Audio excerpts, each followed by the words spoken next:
On the last part, Piccolo now faces off against Android 17 as usual. However, the difference is, in this version of events, Piccolo has had Vegeta as an extra training partner and has been training more intensely, therefore he is much stronger and is able to triumph over Android 17 in this version of events. Android 17 is stuck. How could Piccolo get so strong in such a short period of time? However, Imperfect Cell, who has been suppressing his energy this entire time, decided to take this opportunity to absorb Android 17.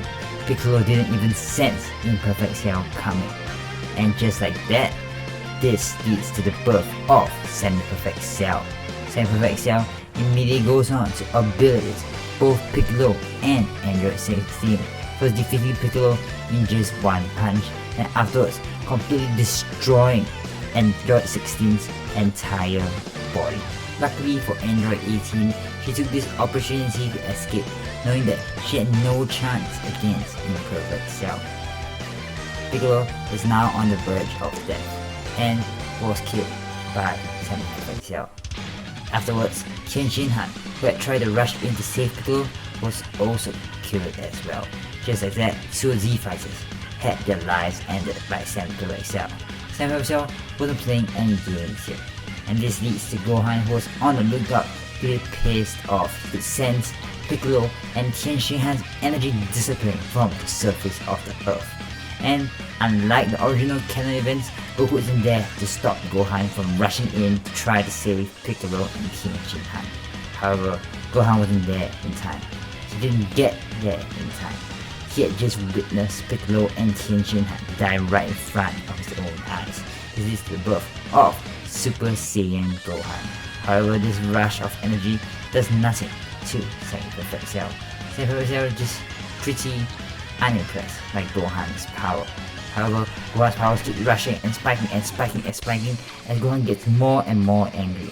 And Semi-Perfect Cell finally realizes that Gohan was a threat that had to be eliminated. Gohan rushes at Semi-Perfect Cell at his full power, his potential fully unleashed due to his rage boost.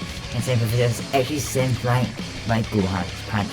However, Gohan is unable to harness his Super Saiyan transformation properly. And as Semi-Perfect Cell tries to regain his breath, Gohan loses control of his Super Saiyan transformation, dropping back into his base form. Semi-Perfect Cell decides it was time to end off Gohan for good. There's no way he's gonna let Gohan push him around like that. And just like that, Gohan is sent flying backwards. Gohan in his base form stands no chance against Semi-Perfect Cell.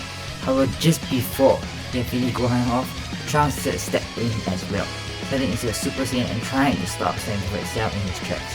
However, Trunks was no match for the androids in the first place, even no match for Semi-Perfect Cell. So Semi-Perfect Cell defeats Trunks in one punch.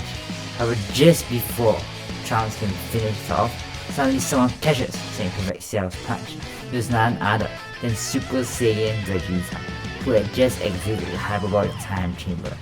He had come to Trunks' rescue just in time, and just like that, he lands a solid punch at Semi-Perfect Cell before landing a solid uppercut kick on Semi-Perfect Cell, before landing an even more powerful and devastating punch on Semi-Perfect Cell's face. Semi-Perfect Cell couldn't even process Super Saiyan Vegeta's movements, and he couldn't believe that he was losing. He just transformed and now he was just getting destroyed left, right and center. However, Semi-Perfect Cell decides that he will do the tactic, the appealing tactic, appealing to the Saiyan's warrior's spirit. So he tries to convince Vegeta to let him become perfect so they can give him more of a fight. Obviously, as we all know, Vegeta is cocky as hell, so Vegeta agrees even in this version of events. Goku decides to step in, telling Vegeta to stop playing around. But Semi-Perfect Cell was a threat that had to be eliminated right away. However, Vegeta refused to listen to Goku. This leads to a fight between Goku and Vegeta. Semi-Perfect Cell takes this opportunity to immediately run away and tries to search for Android 18. Will he be successful in his conquest? Or will Goku and Vegeta prevail over Imperfect Cell? Well, these are questions we'll answer today on Dragon Ball Z.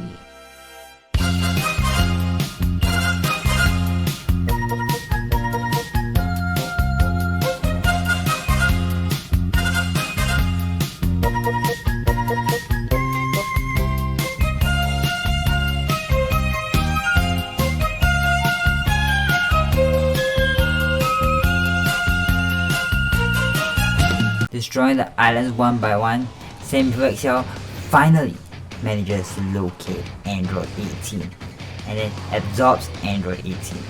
As he undergoes his transformation, Goku looks on in horror while Vegeta just looks smart. Well, we all know what Vegeta is like. So, Semi-Perfect Cell finally finishes his transformation, transforming into Perfect Cell. And now Vegeta decides to face off against Perfect Cell once again. So how will this fight go? Perfect Cell immediately lunges forward at breakneck speeds, leaving Super Saiyan Vegeta in the dust. Super Saiyan Vegeta could not believe that Semi-Perfect Cell had just advanced so quickly. Just like that, he was stronger than his Super Saiyan form. However, Vegeta still had one more trick up his sleeve as he continued powering up even further. Perfect Cell wasn't really impressed by Vegeta's Super Saiyan transformation, but what he didn't know was that both Goku and Vegeta had tapped into a new power in the hyperbolic timetable, a power that transcends Super Saiyan, none other than Super Saiyan 2. Due to their training on Yadrat, Vegeta was able to harness his spirit control more effectively, therefore allowing him to advance his power at higher rates, similar to what we see in the Moral arc. So now Super Saiyan 2 Vegeta, with a smart expression on his face, faces off against Perfect Cell, and Perfect Cell is immediately outmatched as he sent flying, rocketing around, and Perfect Cell couldn't believe it. Once again, he had been outclassed and outmatched by the Saiyans. And now Vegeta decides that he had enough of this fight, he was bored. So he charges up a final flash, while Perfect Cell just could not believe that his life was about to end here. He tries to block the final flash, however, to no avail, as it was just eradicated from existence. So this basically means that both Android 17 and 18 are dead in this version of Vex. No one got to know them well enough to even care about reviving them using the Dragon Balls. Anyways, let's continue the story. So now we move into the Buu Saga, 7-year time skip in fact. So a major difference here is that Goku and Vegeta continue training together. So this means both of them continue to advance at faster rates, allowing them to attain Super Saiyan 3 during this period of time and mastering the Super Saiyan 2 transformation. Of course, Gohan also continues to train as well due to his father being alive in these version events, allowing him to tap into Super Saiyan 2 and master it. In fact, Gohan is actually stronger than both Goku and Vegeta in Super Saiyan 2. However, he has no access to Super Saiyan 3. Of course, this means that Goten and Trunks are naturally stronger as well due to both their fathers being alive in this version of events. So we move onward into the Buu Saga. Of course, Gohan moves to high school as usual and ends up meeting Videl. And the interactions between Gohan and Videl go like usual. So Videl realizes Gohan is a great Saiyan man and threatening him to reveal his identity if he did not enter the World Tournament. So this leads to the entire Z Fighter gang entering the World Tournament while Gohan teaches Videl how to fly. So the World Tournament saga now begins. Of course, take note that Android 18 is not in this World Tournament due to her being killed by Vegeta in the Android Cell saga. Also, Krillin doesn't marry Android 18, however, we don't really care about that. So we move into the World Tournament where Goten and Trunks face off in the Junior Division as usual, with Trunks just slightly aging out Goten due to him being slightly older than Goten. As usual, the gang meets Shin and Hibito, and Shin and Hibito carry out their plan, managing to immobilize Gohan, allowing Yamu and Spovich to absorb his energy. Yamu and Spovich leave the scene and flying away to Barbari's hideout, as the Z Fighters decide to give chase, while Shin explains the backstory of Majin Buu. Now, all the Z Fighters arrive at Barbari's hideout. How will things proceed on from here? With Goku and Vegeta both attaining Super Saiyan 3 and both being stronger than usual, will this have any effect on the story? Will they be able to triumph over Majin Buu?